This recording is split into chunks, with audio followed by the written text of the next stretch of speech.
One of the world's oldest monarchies has changed its succession law. So, does that mean Japan could have a female emperor one day?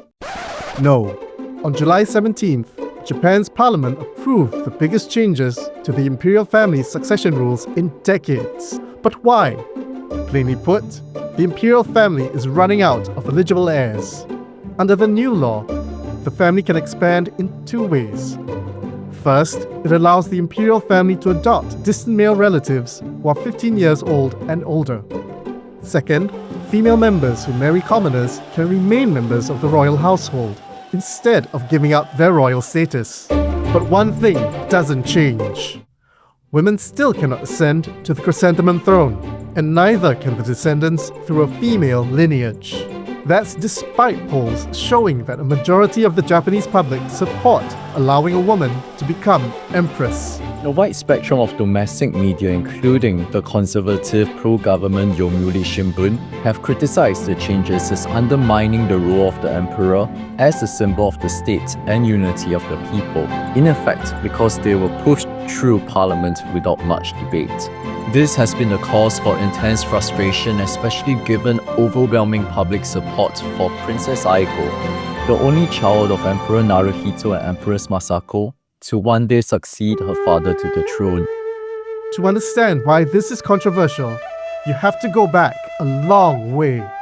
At more than 2,600 years old, Japan has the world's oldest hereditary monarchy, with emperors believed to be the direct descendants of Amaterasu, the sun goddess of Japanese mythology. Interestingly, there have been 8 ruling empresses in its history, but they were mostly stand-ins for male heirs who were not yet of age to take the throne. Then, in 1889, the law was rewritten to ban female emperors. More than a century later, that rule is still in place. Why though? Because for many conservative lawmakers, this isn't about gender. It's about preserving what they see as an unbroken bloodline that gives the imperial institution its legitimacy. This sounds like a massive paradox, but it's also important to remember that Japan's first female prime minister is deeply conservative, even if she did break through glass ceilings to get to where she is. For Takaichi and the traditionalists of her ruling LDP, the paternal lineage is precisely what gives the emperor his authority and legitimacy. So allowing a woman to ascend the throne, or the son of a matrilineal emperor, is not just mere modern-day reforms, but a structural break from history and a break from what makes Japan the country it is today. The new law buys Japan some breathing room for now. Keeping princesses in the family after marriage means there are more royals available to carry out official duties, from public events to international diplomacy. And adopting distant male relatives could widen the pool of eligible heirs. But it doesn't solve the bigger question that's been hanging over the monarchy for years.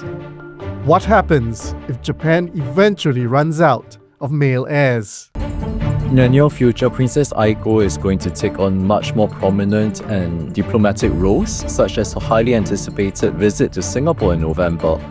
Her cousin, the 19-year-old Prince Hisahito, is the only male of his generation to be born directly in the current imperial line, and he is going to come of age with the future of a monarchy resting squarely on his shoulders. So it seems the government has bought a bit of time, especially with princesses being allowed to stay in the family after marriage, but it has not really resolved the underlying fundamental issues as well as the tensions between a modernizing society and a fiercely traditional throne.